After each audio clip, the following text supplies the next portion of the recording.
नमस्कार दोस्तों, हमारे पास एक रिक्वेस्ट आया था कि बीएसएनएल के ऊपर एक वीडियो बनाया जाए ताकि इंडियन गवर्नमेंट की भी आंखें खुलें, क्योंकि देखने में आ रहा है कि इंडियन गवर्नमेंट जानबूझ करके बीएसएनएल को इनएफिशिएंट बना करके उसको इस स्टेट में लाना चाहती है कि कंपनी अपने आप ही बंद हो जाए।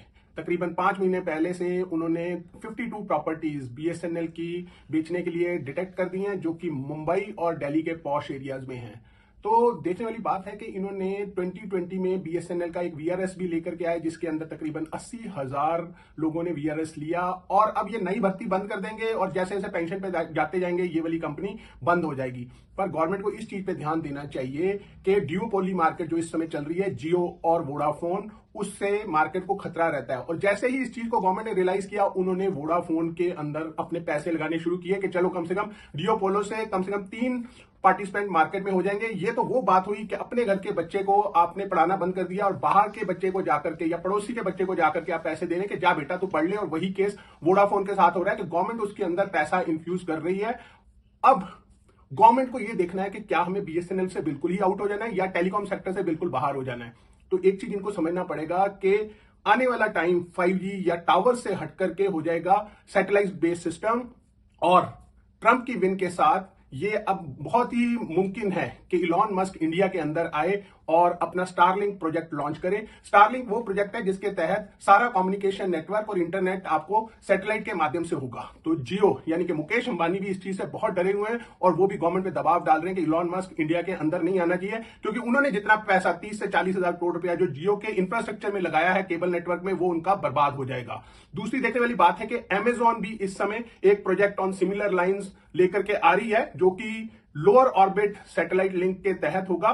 अब अगर गवर्नमेंट ने बीएसएनएल के साथ स्टेप मदरली ट्रीटमेंट किया तो अब समय है कि कम से कम उसको सैटेलाइट बेस्ड सिस्टम में लेकर के आए और उसको भी ग्रो करने का मौका दें, क्योंकि वो कम से कम कंपीट कर पाएगा स्टारलिंक से या फिर अमेजॉन के प्रोजेक्ट से। और एक और चीज जो है वो है देश के डिफेंस के साथ जुड़ी हुई। जब लड़ाई होगी तो गवर्नमेंट या एंटी गवर्नमेंट फोर्सेस का यही कोशिश होगा कि इंडिया के कम्युनिकेशन नेटवर्क को बंद कर दिया जाए।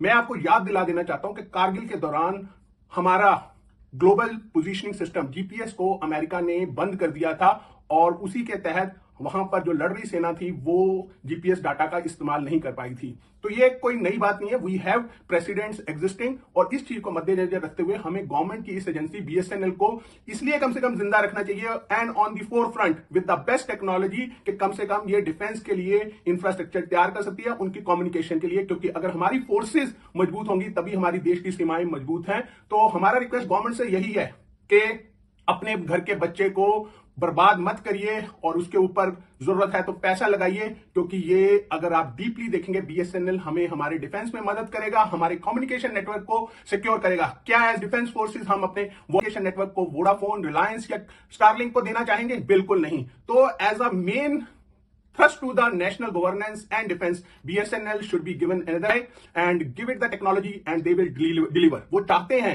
कि हम BSNL हमें स्टेप मदरली ट्रीटमेंट ना दे, पैसे दें ताकि हम नया इंफ्रास्ट्रक्चर लाएं और वो अच्छा काम करेंगे। और ये चीज हमने देखा कि जैसे ही जियो ने अपना टैरिफ रेट बढ़ाया था उसी समय ही BSNL के अंदर क्लाइंटेल भाग करके गया, because India is a value market. तो अपने घर के बच्चे को बर्बाद ना करें। टेलीकॉम मिनिस्ट्री से हमारा यही रिक्वेस्ट है कि दूर का सोचें और नजदीक का ना सोचें कि इनकी प्रॉपर्टीज बेच करके हमें बहुत सारा पैसा मिल जाएगा, क्योंकि उस पैसे का उपयोग सही नहीं होगा, वो चला जाएगा फ्रीबीज देने में। तो let's be prudent in our approach और डिफेंस को मद्देनजर रखते हुए बीएसएनएल को हमें जिंदा रखना है। और इंट्राडे में आपका इंटरेस्ट है, nothing can beat our bank Nifty option. 1 घंटा सुबह दीजिए और आप अच्छा मुनाफा घर ले जा सकते हैं एज पर आवर गाइडलाइन। और अगर आपके पास पैसा है इन्वेस्टमेंट के लिए तो हमारा स्टॉक लिस्ट लीजिए, जो कि आपके रिस्क प्रोफाइल के मुताबिक क्रिएट किया जाता है और आपका